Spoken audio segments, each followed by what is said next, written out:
Hello and welcome to Legally Speaking with me, Tarun Nangia. Today we discuss a very interesting topic that does the absence of data exclusivity undermine incentives for domestic innovators and for early product launches by international pharma companies in India.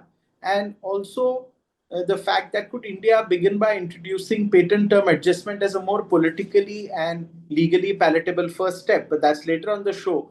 I want to first introduce to you my panel. I have with me Senior Advocate Arvind Verma. Good to see you. Thank you for your time. I have with me Advocate Ruchi Agnihotri, who practices at Delhi. Good to see you. Thank you for your time. And I want to welcome Advocate Karmanya Singh in his new designation and new firm. He's now managing partner of law firm Singh and Singh that does a lot of work on IPR and patent law. Good to see you and wishing you well for your new innings. Thank you, Tarun. And at the outset, let me request Karmanya to sort of give us the lay of the land. Let me ask you a detailed question, and then you can sort of give us in about 6-7 minutes your understanding of this issue. That how should India evaluate the adequacy of its current regulatory framework? Does the absence of data exclusivity undermine incentives for domestic innovators and early product launches, or does it remain essential to preserving affordable access? What reforms, if any, are necessary to align India's regulatory posture with its dual objectives of innovation leadership and equitable access to medicines? How do you balance this? Over to you for your opening comment. Okay.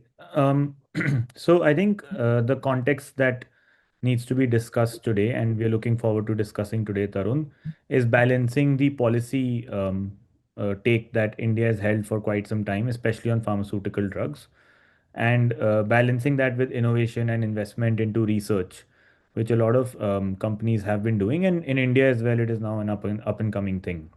The basic premise, and simplifying the problem a lot, is that patents give you a monopoly on the invention that you make. They give you a monopoly for 20 years. In India, this monopoly is non extendable. But when you apply for any drug approvals in India, it takes time. So it takes 6, 7, 8, 10 years at times. So a lot of companies feel disincentivized, whether they're Indian or they're not, on even launching their drugs faster earlier in India or launching them in India at all. So that is the context that needs discussion. There is always, and there are certain provisions in the Patents Act which gives the government and the state a right to either compulsorily license or control drug prices. There are certain other laws which allow drug controls. And the generics industry in India is quite strong. So manufacturing of drugs, especially after their patent term monopoly is over, it is quite big. And India, competitively, industry wise, and as a matter of state policy, has interests where it is wanting to prevent the monopoly from lasting longer and incentivizing generics.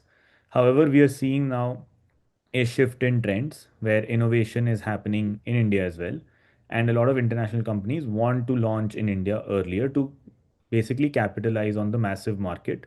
This is all for different kinds of drugs. Some of these drugs are life-saving drugs, they are very critical drugs. Other drugs may not be so. So the conversation is an important one to have now, and these interests need to be balanced. And I think it's a good conversation to have today. Thank you for giving us the lay of the land on this one. I'll go to Senior Advocate Arvind Verma. Mr. Verma, I want to ask you, suppose in simple language, foreign companies want to launch medicines in India, but they want to have a data exclusivity framework that incentivizes that they have spent billions of dollars in researching this drug. And now they want to launch it at an early stage, but they need certain safeguards. And do you think that time has come that we put a framework that is suitable to the Indian context and some regulatory mechanism that incentivizes investment in research and development?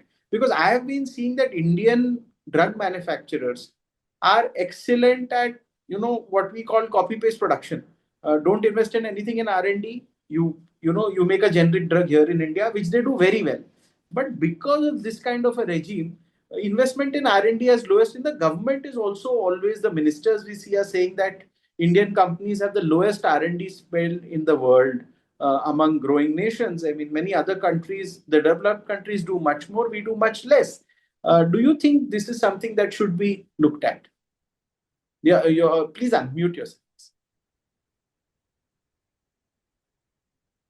Tarun, to answer what you mentioned, and I feel that the foreign companies that hesitation to invest in India, so far as that is concerned, from a legal perspective, I think this forces us to examine the concerns currently raised by innovators that overlapping of PTA, that is patent term adjustments, and data exclusivity. All right. So the option, to my mind, the option, because data exclusivity also has its effect on the generic companies. Data exclusivity comes when also there is clinical trials, other things for the foreign companies. They have spent thousands on patients, they have spent thousands on research, data exercise, other things. Now, once they come in, then the regulatory methodology comes in. The regulator takes time. The regulator takes time. Therefore, the fact of the matter is that that gives the generics that they have to wait till that time. Then the regulator gives them the go ahead. Now, for that, I feel that the patent term adjustment, so far as patent term adjustment, sometimes data exclusivity and patent term adjustment overlap each other. I think perhaps Karmanya will throw more light on it. But I personally feel that the regulatory methodology the government should look into that encourages years of litigation, years of research, clinical trials, spending money on thousands of patients, on patients, exercise, and then bringing it in. Then bringing it in. And the moment they bring it in, there is a generic adaptation to it, which results in the de-incentivizing a foreign company. To my mind, the government should look into it, that the regulator itself should certainly have some kind of methodology by which these years of research, years of clinical trials, which gives data exclusivity and which should be encouraging. Now, to manage that and balance that, if that is going to cause delays, then the patent term adjustment has to be brought into place. You see, Point, patent term. point, point well taken. I'll go to Karmanya for a comment here that if you look at elements of international models, which of them are adaptable to India, considering the constitutional framework of India and TRIPS obligations that India has, and how should India approach this task of drawing lessons from these jurisdictions without importing frameworks that may, in a sense, exacerbate access challenges in a country where affordability is also a concern? Yeah, so I was just going to maybe have to interrupt a little bit at some point. Basically, it's there are several mature markets. So the US and Canada, they do allow for patent term adjustments, but Europe does not favor patent term adjustments at all. So it's not just a generics conversation that needs to be had. It's also an incentivization problem that needs to be resolved. Allowing for patent term adjustments could lead to justification or like incentivization of the patent office or approvals to take more time for drugs to be approved from a patent perspective. We want drug patents to be granted faster. If we allow for patent term adjustments for drugs, that basically means that now the patent office can relax a little bit. So there is also a conversation to be had as to whether we should go the other way, where there needs to be some form of expected timelines or reduction in average timelines on how long it takes for a patent to be granted and how long it takes for approvals in the Indian framework to be granted. I think there is also a conversation to be had on data exclusivity, which maybe a lot of people don't know what it means. It basically means that when a company is conducting their phase one, phase two, phase three trials, they have certain data which is core to their application for any drug regulatory approvals. Whether this data exclusivity they have it in India or not to get approval in India, or can other people, other generic companies use this data in India to get approval for the same composition, the same drug? That is the conversation in India that needs to be had along with the patent term adjustments. So Point very yes, well Tarun, taken. I agree that it Yeah. cannot just be a take it or leave it. Like not everything from There one should side. be a discussion around this. We have to think about it. That's a If valid. I'll Yeah. just add to what if Tarun, sorry, if you're going. Yeah. Please go ahead. No, no, I was just very tempted to what Karmanya said about data exclusivity, because he's absolutely, I agree with him totally 101% that Yeah. very few people, patent and drug manufacturers or whatever, patent experts, do not know what is data exclusivity. That is, I think, at least 70% it is not known. To my limited understanding, it's a statutory regulatory right created by law and applied uniformly to qualifying products. So Correct. even if generic companies wish to sell an equivalent medicine, they will have to wait until the exclusivity period expires. Correct. So this is just a add-on to what. That's what. Point very well taken. I'll go to Ruchi Agnihotri. Ma'am, I want to ask you about, could India begin by introducing patent term exclusivity, patent term adjustment as a more politically and legally palatable at the first step, thereby addressing innovator concerns about regulatory delays and subsequently build towards a broader regulatory data protection framework for India? Hi, Tarun. Thank you for having me on the show, firstly. To take it forward from what my co-panelists are saying, there are two aspects of what we are discussing today, Tarun. We are discussing data exclusivity and we are discussing patent term adjustment. These are two very different terminologies in the sense of how commercial considerations work around it. Let's also put it in context. What is the context? We are in the India EU FTA regime where you have Novartis, you have all these big Swiss majors, you have all these EU countries that are big pharma companies, correct? And they have a lot of data that they have generated by spending billions of euros or dollars on R&D, and they have clinical trial data. They have a lot of data. Now, if we see what litigations have been filed, firstly, let's be very clear: India has no data exclusivity, statutory or regulatory framework. India is a signatory to the WTO, which means the TRIPS agreement is a guidepost for India. And Article 39 of the TRIPS agreement talks about undisclosed information, which we would take as clinical trial data. And there are countries such as the US, UK, United Kingdom, European Union, where data exclusivity is recognized. You have periods for data exclusivity. So one is patents, which Karman is obviously the expert on talking about that. The other is the data. So what the pharmaceutical companies today are, the pain point is that they want to come into India and they want to sell under the EU and India FTA. But they are pressurizing the Indian government that please, protect our data.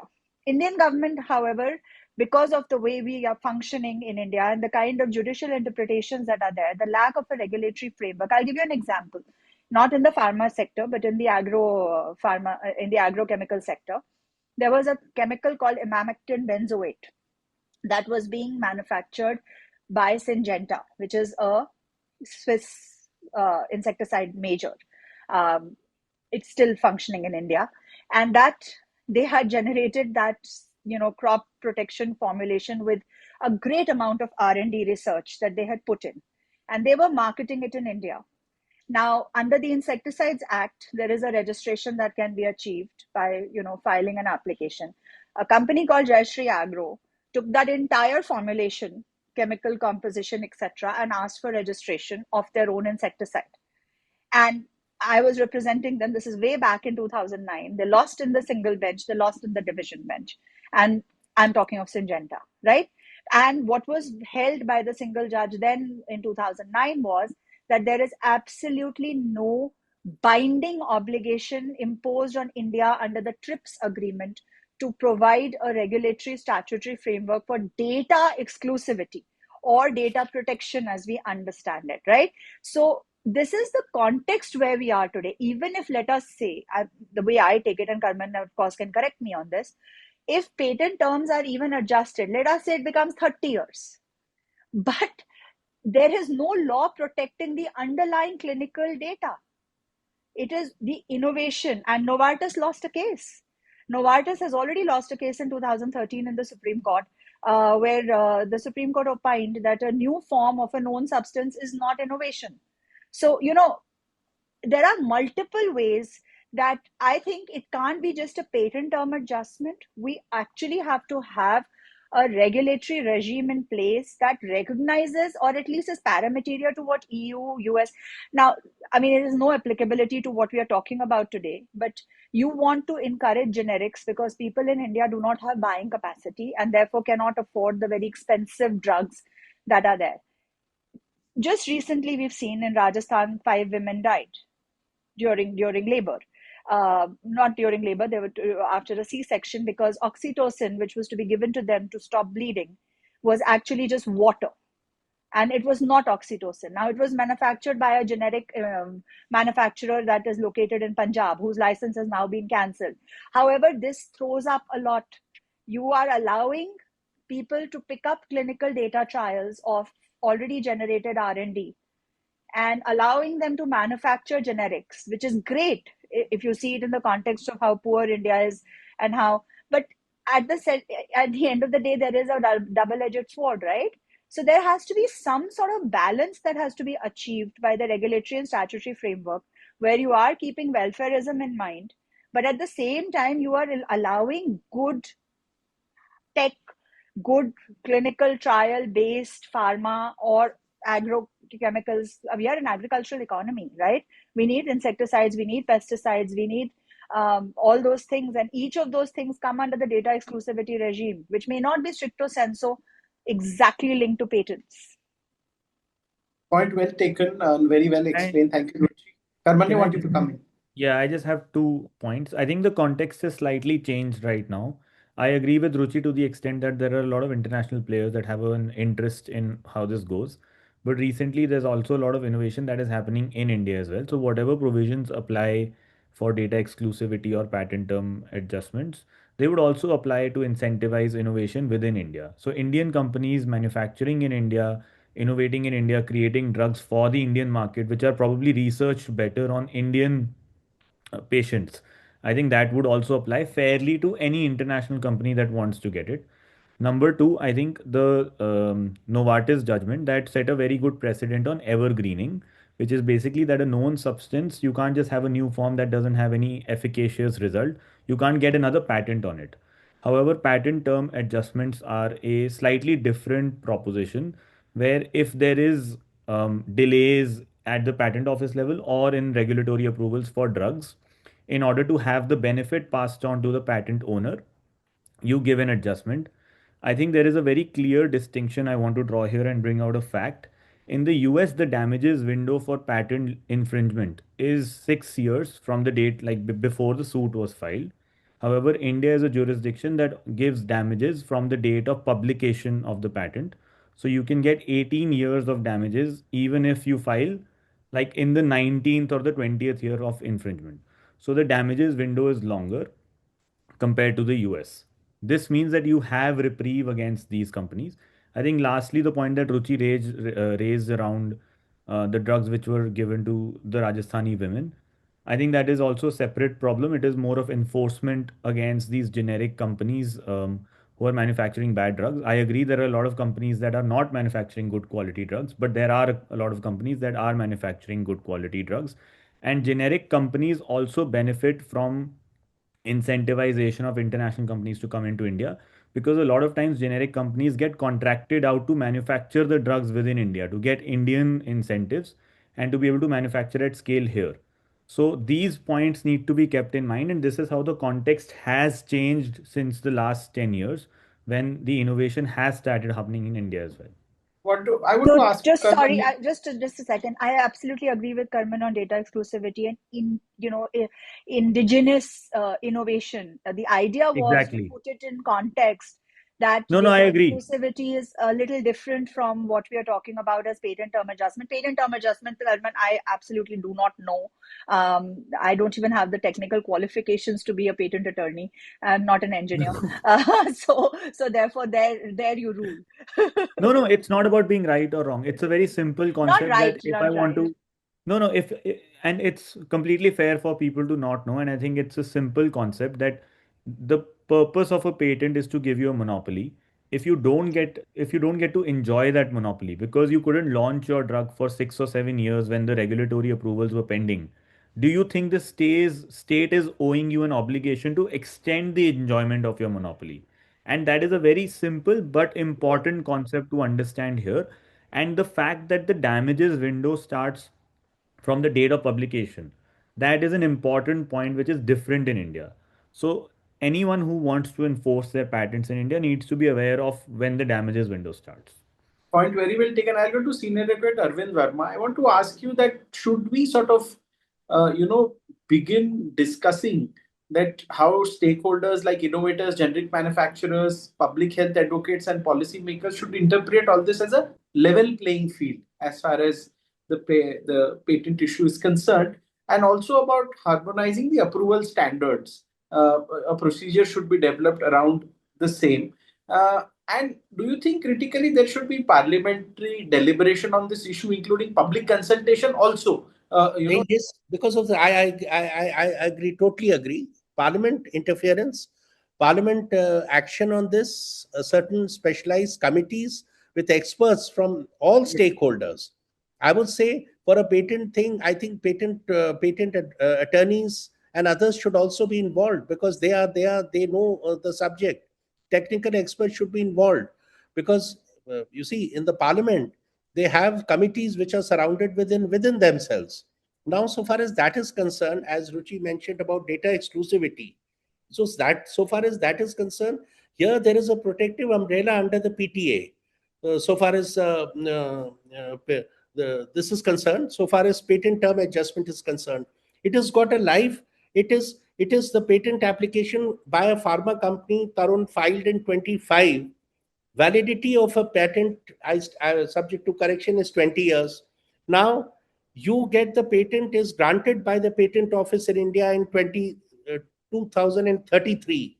So therefore, there is a window. There is a remedy which is there. There is a elbow space given by the government, which is absence in so far as data exclusivity is concerned, that the patent will expire only in 2045. But then, so far as that is concerned, it is compensation on one side, so far as the stakeholders are concerned. But somebody who has a patent application, he's till such time it takes 5 years, 8 years, 6 years. So he's out of the market till the application is allowed. That's a fair point. And yes, you want to add something to it? I just want to add one thing, which, of course, that this is at this stage right now. Of course, so far as the international market is concerned, Karmanya perhaps would know. He studied it and he understands it better. But at the moment, because as a council, I would say that so far as PTA is better than data exclusivity, it is because there is a clearly identified administrative issue. It's an administrative problem which is clearly identifiable. Point very take. One comment I'd like to take from Advocate Karmanya Singh. It is like, could you sort of expand on the role of parliamentary deliberation, public consultation with judicial oversight in ensuring that these reforms are transparent, evidence-based, and consistent with India's constitutional commitment for right to health?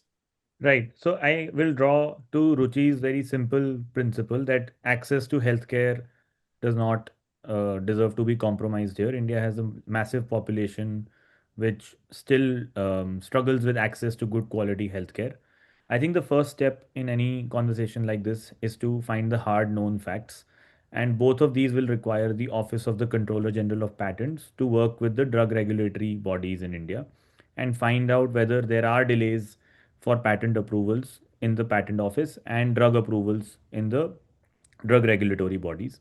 If there are delays, then stakeholder consultations have to be held as to what these delays are causing India to lose out on. I think we don't have any substantive understanding of how much investment or how much access or lack of access of healthcare is being caused because these issues are there. This data at a very primary level will serve as the foundation for any conversation of which way we need to go in order to address these issues. So I'll give you a very simple example. If a company in India starts out, I'm not even talking about international companies, if a company in India starts out, invests $1 million in healthcare research, comes out with a drug, but takes 7 years for the drug to be approved, let's say the patent is also granted, they can't launch the drug until they are approved. If that issue exists, the monopoly is irrelevant. then the next steps need to be drug regulatory approval fast tracking. That needs to be the next step.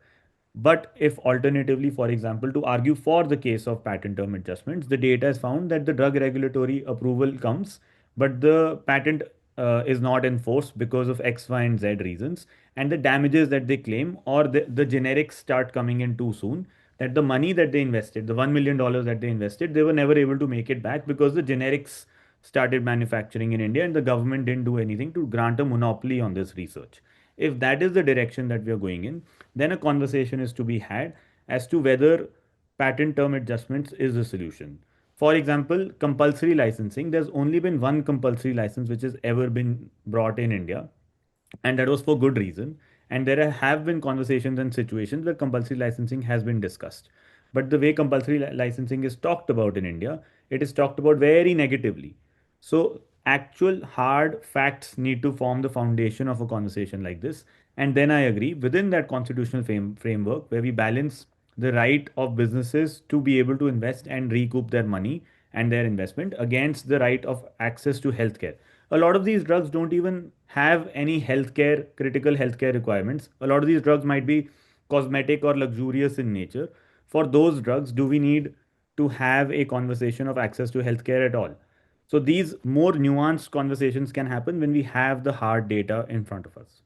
Point very well taken. It was an interesting discussion today on the issue of data exclusivity, also patent term adjustment. I think Ruchi need to come in. A quick one. We almost out of time, please. Yeah, absolutely. So just to summarize, I don't think it's one versus the other. I think it has to all work in tandem. You must have a regime which is regulatory and statutory, which covers the data exclusivity, which allows indigenous originators of data to also be incentivized along with people that are coming under the FTAs, etc. You must have a patent term adjustment. You must have fast tracking of drug, uh, you know, um, application considerations and approvals, and it all, and you must balance that with access to healthcare for all. So all of these things have to happen, and therefore it is extremely important that the government or the regime of the day, not the legislature, actually has this debate, as well as the executive sort of takes this into account. So I believe it's like a 360-degree thing. No, it's not one versus the other, it's one along with the other.